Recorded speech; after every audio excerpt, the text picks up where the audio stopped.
আসসালামু আলাইকুম। আমি আতিকুল্লাহ, ফ্রি বাংলা টিউটোরিয়ালের পক্ষ থেকে আপনাদেরকে স্বাগতম। আজকে আমরা দেখব যে রোটেটেড টুলস নিয়ে। তো এই রোটেটেড টুলসে এখানে দেখুন যে আমার রোটেট, এবং এখানে দেখুন আমার যে মাউসটি রয়েছে সেটিকে যদি আমি আমার কোণার মধ্যে নেই এবং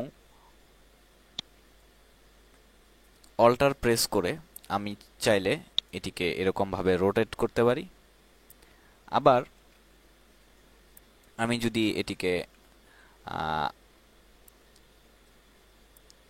অল্টার প্রেস করি, সরি,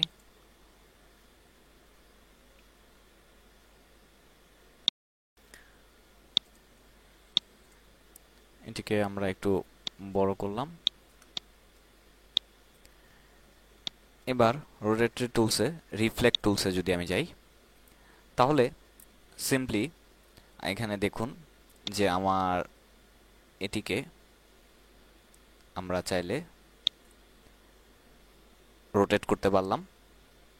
আমার আবার যদি কন্ট্রোল দিয়ে পূর্বের অবস্থায় ফিরে আসি, কন্ট্রোল জেড দিয়ে এটিকে আমি সাইডে নিলাম, এবং এবার যদি আমরা শিফট টিপ দেই, শিফট প্রেস করে, এবং জাস্ট অল্টার প্রেস করে আরেকটি নতুন এখানে তৈরি করলাম ঠিক একইভাবে। তো এটি আমি আরেকবার দেখাচ্ছি, যেটি হচ্ছে যে আমি এখানে শিফট, প্রথমে এখানের আমার এই সেন্টার পয়েন্টটিকে ডানে নিলাম, তারপর শিফট টিপ দিয়ে আমি এটিকে যেভাবে ইচ্ছা সেভাবে এখানে রোটেট করতে পারছি। তো আমি চাচ্ছি এভাবে রোটেট করার জন্য। এরপর মাউসের ক্লিকটা না ছেড়ে আমি অল্টার প্রেস করে তারপরে যদি আমি আমার এই মাউসটা ছেড়ে দিই, তাহলে এখানে ওইটির একটি কপি এখানে তৈরি হয়ে যাচ্ছে। তো এটির আমরা আরেকটি যে কাজটি করতে পারি সেটি হচ্ছে যে আমার উইন্ডো, এবং উইন্ডো থেকে ট্রান্সফর্ম,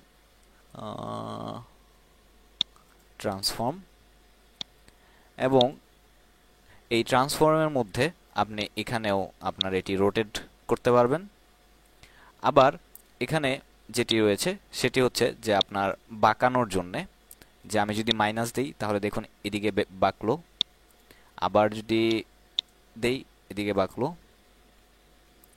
আবার যদি প্লাসে দেই তাহলে আমার এদিকে বাঁকলো। তো আপনি যদি এটি এভাবে না করতে চান, তাহলে যেটি আমরা করতে পারি সেটি হচ্ছে এখান থেকে এই শেয়ার টুলসের মাধ্যমেও আমরা এটিকে টেনে ডানে বা বামে এরকমভাবে বাঁকাতে পারি। এবার আমরা আরেকটি জিনিস আপনাদেরকে দেখাতে চাচ্ছি, সেটি হচ্ছে যে ধরুন এটির আমি সেভারেল কিছু কপি তৈরি করলাম।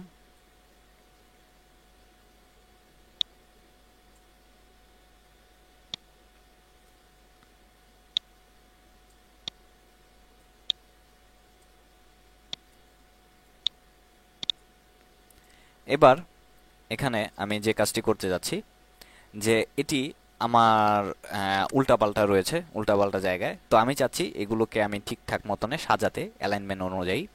তো এই অ্যালাইনমেন্ট অনুযায়ী সাজানোর জন্য আমাদের যে কাজটি করতে হবে সেটি হচ্ছে যে আমরা উইন্ডো মেনুতে গেলে এখানে অ্যালাইন নামে একটি অপশন আপনাদের সামনে আসবে, পপ আপ মেনু আসবে। সেই মেনুর মধ্যে এখানে আপনি কিভাবে সাজাবেন সেই অপশনগুলো এখানে রয়েছে। তো আপনার আপনার পছন্দ অনুযায়ী এগুলো আপনি সাজাতে পারবেন। আবার এখানে আরেকটি রয়েছে শো অপশন, এটির মধ্যে যদি ক্লিক করি তাহলে এখানে দেখতে পারবেন যে অ্যালাইনমেন্ট সিলেকশন, যে আপনার সিলেকশন পয়েন্টটি যেভাবে রয়েছে সেরকমভাবে। আর আরেকটি হচ্ছে অ্যালাইন টু আর্টবোর্ড। আমি প্রথমে দেখাতে চাচ্ছি আর্টবোর্ড অনুযায়ী। তো আমি এটিকে সিলেক্ট করলাম, এটি, এটি, এটি। এবার যদি আমি দেখুন আমার জিনিসগুলো কিভাবে তারা সাজাচ্ছে।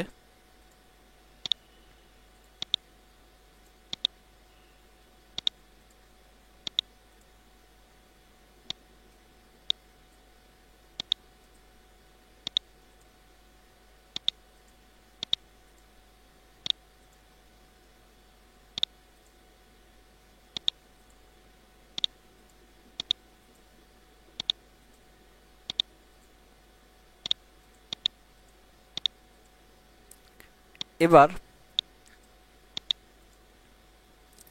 আরেকটি যেটি, এবার আমি যদি অ্যালাইন সিলেক্টের মধ্যে যাই, এবার যদি আমরা দেখি প্রথমে আমাকে যে কাজটি করতে হবে, আমি আবার পূর্বের অবস্থায় ফেরত যাই।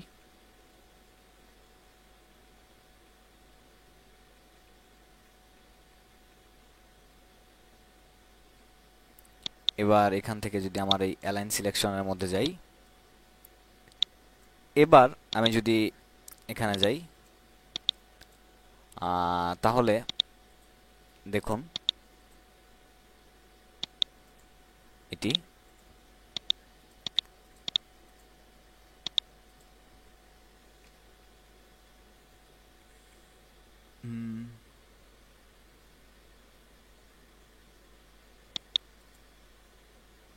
এরকম ভাবে।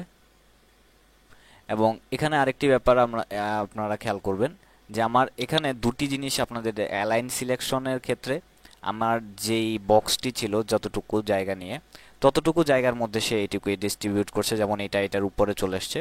কিন্তু যখন আপনি আর্টবোর্ড অনুযায়ী সিলেক্ট করবেন তখন স্বভাবতই সে তার স্পেস বাড়িয়ে নেবে এবং আপনার আর্টবোর্ড অনুযায়ী সেটিকে অ্যালাইন করবে। আর যখন আপনি অ্যালাইন সিলেকশনের মধ্যে দিবেন তখন আপনার সিলেকশনের স্পেসের মধ্যে অনুযায়ী, সিলেকশনের জায়গা অনুযায়ী সে এটি সিলেক্ট করবে। তো এই অপশনটি আমরা যদি এখান থেকে না যেতে চাই তাহলে এখানে দেখুন উপরে একটি বাটন রয়েছে যে অ্যালাইন নামে, এবং এটির মধ্যে যদি আমরা যাই তাহলেও এখান থেকেও আমরা এই কাজটি করতে পারি। এবার আমরা কালার নিয়ে কিছু কথা বলতে যাচ্ছি, কারণ আমি পরবর্তী টিউটোরিয়ালটি আমার এই কালার নিয়ে তৈরি করব ইনশাল্লাহ। তো কালারের জন্য আমি প্রথমে যেটি আপনাদেরকে বলতে যাচ্ছি সেটি হচ্ছে যে অ্যাডোবি ইলাস্ট্রেটর অথবা ফটোশপ, এতে আমরা দুইটি কালারের নাম খুব জেনে থাকি, সেটি হচ্ছে আরজিবি এবং সিএমওয়াইকে। এবং আমি যে কমন কোয়েশ্চেনটি ফেস করি সেটি হচ্ছে যে আমি আরজিবি কখন ইউজ করব আর সিএমওয়াইকে কখন ইউজ করব। তো প্রথমেই জানি যে আরজিবি এবং সিএমএ জিনিসটা কি। আরতে হচ্ছে রেড, জিতে হচ্ছে গ্রিন, বিতে হচ্ছে ব্লু, সিতে হচ্ছে সায়ান, এমতে হচ্ছে ম্যাজেন্টা, ওয়াইতে ইয়েলো, কেতে হচ্ছে ব্ল্যাক। তো এখানে যে ব্যাপারটি যে আমি আরজিবি কালার ইউজ করব তখনই যখন আমি আমার টিভি, ট্যাবলেট, কম্পিউটার, এইসব ওয়েব বেজ বা আমার মনিটর বেজ যেগুলো জিনিসগুলো থাকবে, মানে ভার্চুয়ালি যে জিনিসগুলো থাকবে সেটির জন্য আমরা আরজিবি কালার ইউজ করব, কারণ সেই কালারটি আমার বেশি ফুটে ওঠে এই মনিটরগুলোতে, মনিটর বেসড বা ভার্চুয়ালি যেই কাজগুলোতে। আর যখন আমি সিএমওয়াইকে ইউজ করব, সিএমওয়াইকে আমি তখনই ইউজ করব যখন আমার গ্রাফিক্সটি বা আমার ছবিটি বা আমার লোগোটি বা আমার এই ব্যানারটি যখন আমার প্রিন্টিং প্রেসে যাবে এবং সেটিকে প্রিন্ট করা হবে, তো তখন ওই প্রিন্টের জন্যে আমরা এই সিএমওয়াইকে কালারটি ইউজ করব। এবং আপনি যদি গুগলে সার্চ দেন তাহলে সিএমওয়াইকে এবং আরজিবি এই দুটির মধ্যে পার্থক্য এবং এটি কি হচ্ছে না হচ্ছে এই সম্বন্ধে বিস্তারিত আপনারা জানতে পারবেন। তো আমি জাস্ট আপনাদেরকে বেসিক একটি আইডিয়া দিলাম। পরবর্তী টিউটোরিয়ালে ইনশাল্লাহ আমরা এটি নিয়ে আরও বিস্তারিত কথা বলবো। তো আজকে এই পর্যন্তই, ধন্যবাদ।